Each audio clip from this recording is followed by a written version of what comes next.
Most men are trapped in a lie, a quiet lie that slowly ruins their relationships. A lie so normalized that you stop questioning the pain.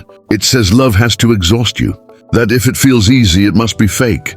Here's the unsettling truth dark psychology reveals. Difficulty isn't romance. It's misalignment disguised as virtue. The more you suffer, the more you're taught to stay. Why? Because struggle creates attachment. Your brain bonds harder to chaos than to peace. That's not love, that's conditioning. And once you see it, you can't unsee it. Think about your calmest friendship. No negotiations, no audits of emotion, no fear of being replaced. Now ask yourself, why does romance suddenly require anxiety? It doesn't. Most men never question this frame. They overinvest. They negotiate for basics. They confuse effort with value. And slowly, respect evaporates. Here's where it gets uncomfortable. Attraction doesn't respond to effort. It responds to leverage. Dark psychology calls this incentive alignment. People behave best when staying benefits them, not morally, strategically. Every relationship runs on this, whether you admit it or not. When she feels like she's winning, cooperation is effortless. When she feels like she's settling, friction appears everywhere, cold replies, withholding affection, endless communication issues. Not because she's cruel, because her subconscious is recalculating. You're not being compared to fantasy men. You're being compared to realistic alternatives, other men, single life, freedom, attention. Here's the brutal part. Her behavior is the report card, not her words. If she feels she could do better, difficulty becomes her language. If she believes losing you is a downgrade, ease becomes automatic. Most men try to argue this dynamic away. That's why they lose. This is where most men accidentally destroy their leverage. She pulls back, and they lean in. More texts, more reassurance, more effort.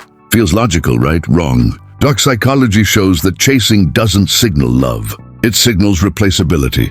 When you pursue harder, her subconscious doesn't think, he cares. It thinks, he can't afford to lose me. And the moment that frame locks in, respect starts leaking out. Slowly, silently. You begin negotiating for things that should be free. Affection, consistency, basic decency. And every negotiation confirms the same belief. You need her more than she needs you. That imbalance is toxic to attraction, not because women are evil, but because desire only flows toward what feels optional. Here's the twist most men miss. The problem isn't her behavior. It's the position you've placed yourself in. Picture a seesaw. On one side, need. On the other, replaceability. The more you load one, the lighter the other becomes. This is the law most men never learn. Effort in relationships is inversely proportional to how rare you appear. When you feel easy to replace, you work harder. When she feels you're hard to replace, she does. That's not romance. That's human behavior. Dark psychology strips away the fantasy and shows the mechanism. People protect what feels scarce and neglect what feels abundant. Here's why some women seem easy with one man and impossible with another. The man didn't change. Her perception did. To one woman, he's a downgrade risk. To another, he's the best option available. Same man, different reference point, different behavior. This is why advice like communicate better often fails. You can't talk your way up a value hierarchy. Here's a counterintuitive truth that shocks most men. Women with bad past relationships are often easier to be with, not damaged, calibrated. Dark psychology calls this contrast conditioning. They've seen chaos, dated unreliable men, lived the downside. So when stability shows up, they recognize it as rare. Appreciation is born from comparison. A man who's a 7 feels like a 10 to someone, used to 4s, but to a woman used to 8s. He feels invisible. His value didn't change. Her baseline did. This is why some men feel respected in one relationship and drained in another. It's not always about improving yourself. Sometimes it's about being evaluated against the wrong reference frame. And here's the trap. Men try to earn appreciation instead of selecting for it.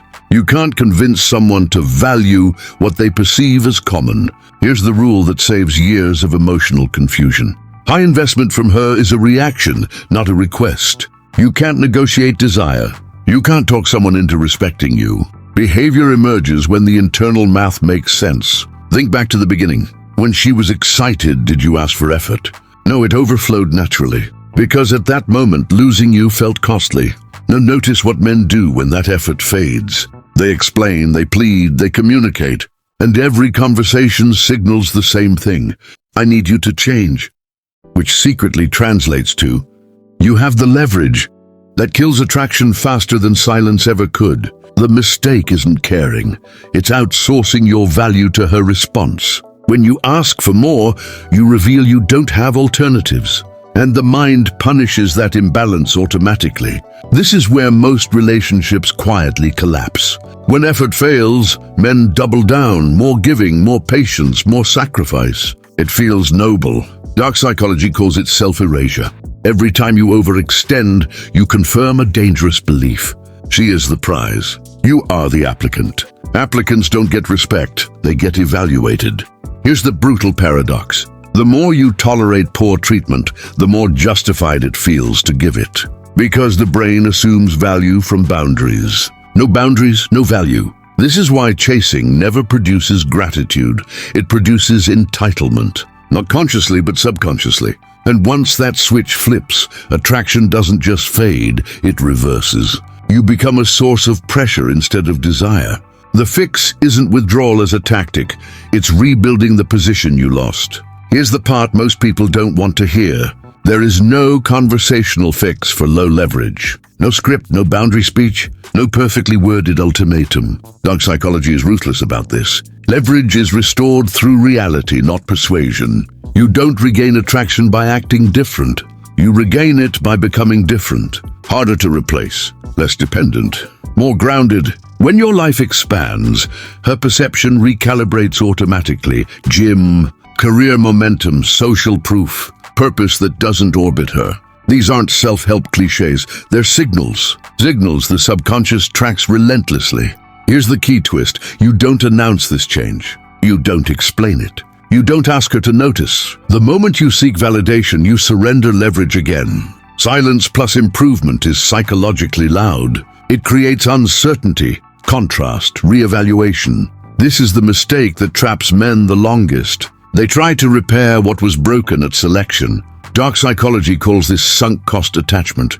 You didn't choose from strength, you chose from scarcity. Now you're negotiating for respect inside a structure that never supported it.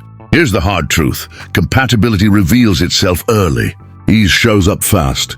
So does resistance. If you had to fight for basic decency from the beginning, that wasn't building love. That was ignoring data. Most men stay because leaving feels like failure.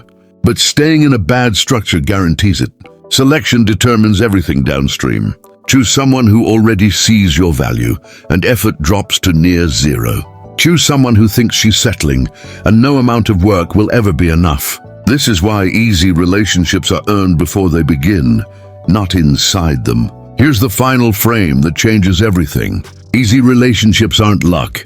They're a side effect of power balance. When staying is optional for both people, desire stays alive. Dark psychology shows this clearly. Obligation kills attraction. Choice fuels it. She could leave but doesn't. You could walk away but don't. That's real connection. Not fear, not dependence. If you're in a difficult relationship right now, ask yourself one question. Is this a value problem or a selection problem? If it's value, rebuild yourself quietly. Let reality speak for you.